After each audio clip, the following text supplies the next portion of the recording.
Hello everyone, मी आहे ज्योती आणि ज्योतिष क्रिएटिव्हिटीमध्ये आपल्या सर्वांचं खूप खूप मनापासून स्वागत आहे.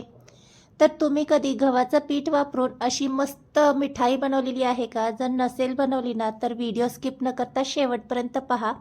तर करायचं काय, गॅसवर कढई गरम करून घ्यायची आहे आणि त्यामध्ये आपल्याला जसं लागेल ना तसं थोडं थोडं तूप गरम करून घ्यायचं आहे. साधारण इथे मी अर्धी वाटी तूप गरम करून घेतलं. त्यामध्ये आपल्याला 1 कप इतकं गव्हाचं पीठ घालून घ्यायचं आहे. इथे वाटीचं मेजरमेंट करू शकता. आता छान एकजीव करत करत मिक्स करून घ्यायचं आहे.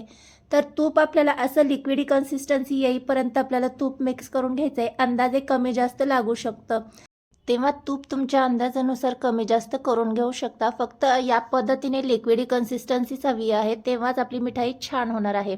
आता यामध्ये मी अर्धी वाटी इतकं डिंक घालून घेणार आहे. याच तुपामध्ये आपल्याला थोडं थोडं डिंक करून घालून घ्यायचं आहे, जोपर्यंत डिंक या तुपामध्ये फुलत नाही.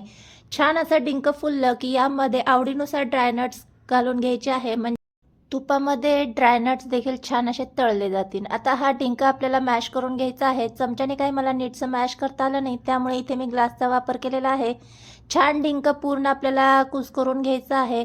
इथे या पद्धतीची कन्सिस्टन्सी झाली की आता आपलं पीठ थोडंसं कच्चं आहे, त्यामुळे थोडासा कलर चेंज होईपर्यंत मी याला मीडियम गॅसवर छान असं परतवून घेतलेलं आहे. डार्क कलर झाला की यामध्ये काय करायचं आहे, वेलची पावडर आणि काळी मिरी पूड घालून घेतलेली आहे. काळी मिरी पूडमुळे ना या मिठाला छान अशी टेस्ट येते, त्यामुळे आवर्जून घाला.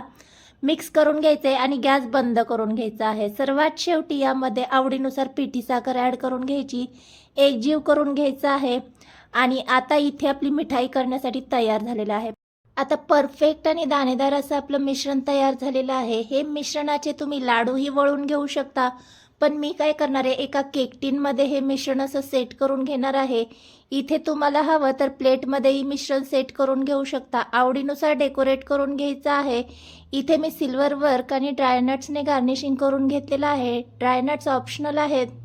या पद्धतीने मिठाई बनवली ना तर तुम्ही ही मिठाई महिनाभरासाठी स्टोअर करून ठेवू शकता. तर ही मिठाईच नाही तर हेल्दी ऑप्शन आहे.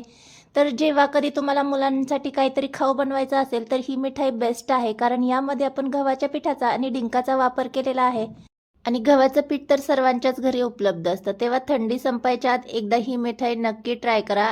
आणि आजचा तुम्हाला गव्हाच्या पिठापासून तयार केलेला मिठाईचा व्हिडिओ कसा वाटला? व्हिडिओ जर तुम्हाला आवडला असेल तर प्लीज व्हिडिओला लाईक करा. चॅनलवर नवीन आला असाल तर चॅनलला सबस्क्राईब केल्याशिवाय जाऊ नका. भेटूया अशाच एका नवीन साध्या सोप्या हेल्दी आणि टेस्टी रेसिपीसोबत. तोपर्यंत मस्त खा आणि स्वस्त रहा. बाय.